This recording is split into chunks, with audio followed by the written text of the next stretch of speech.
So dito nga po mga kalingap mga kaetsi, nakapanood na po ba lahat sa live ni Kuya Val kagabi? At yan nga po nakakatuwa po at talagang grabe, napakabongga po ng birthday po ni Viancy.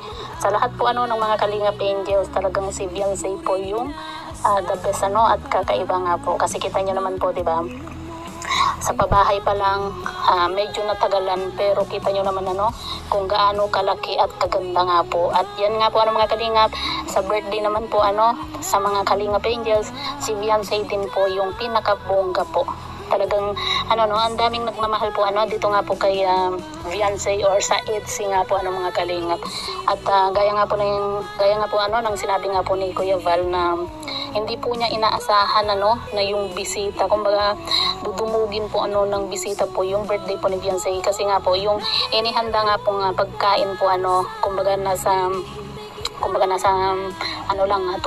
na katao, pero hindi po akalain ni Kuya Val na dadagsa po yung mga fans, yung mga nagmamahal dito kay Viancy or sa Etsy nga po mga kalingap. Kaya halos sabi nga po ni Kuya Val, kumbaga nagpadagdag din po siya ng mga ula, ng mga lechon, mga kanin, kasi nga po halos maubusan na po mga kalingap, kasi hindi aakalain ni Kuya Val na ganun kadami yung magiging bisita po ni Viancy. Kaya grabe po yung pasasalamat po ni Viancy sa lahat po ng mga sponsor, kasi sabi nga po niya, hindi po niya mararanasan yung mga ganitong okasyon, hindi rin po niya mararanasan na magdedibo nga po ng ganyang kabongga kung hindi po dahil sa mga sponsor nga po At yan nga po mga kalingap, nakakatuwa itong si Kuya Val. Dito talaga ako natutuwa dito kay Kuya Val, kasi nga po dun sa live po niya, parang yung paalam po niya kasi nga po sabi po niya antok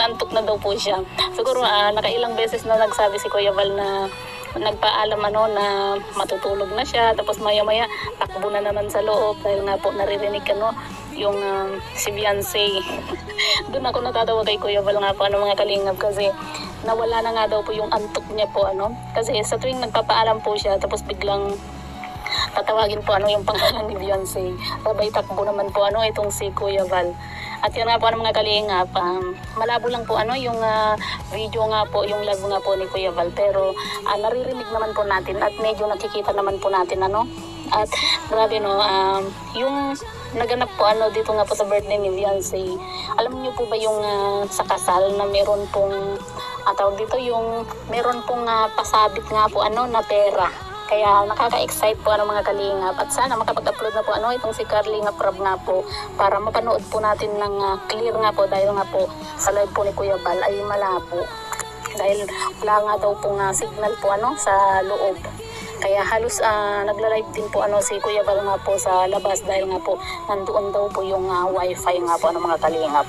At yan nga po panay nga po ang sigaw ni Kuya Val na ikinasal na nga daw po itong si Kalinga Pedro at Viancy, dahil nga po doon sa yung merong habang sumasayaw po itong si Kalinga Pedro at Viancy, kumaga meron pong pasabit na pera dito nga po kila Viancy at kay Kalinga Pedro. Kaya excited na po tayo na mapanood nga po ito mga kalingap sa premiere po ni Kalinga Prab.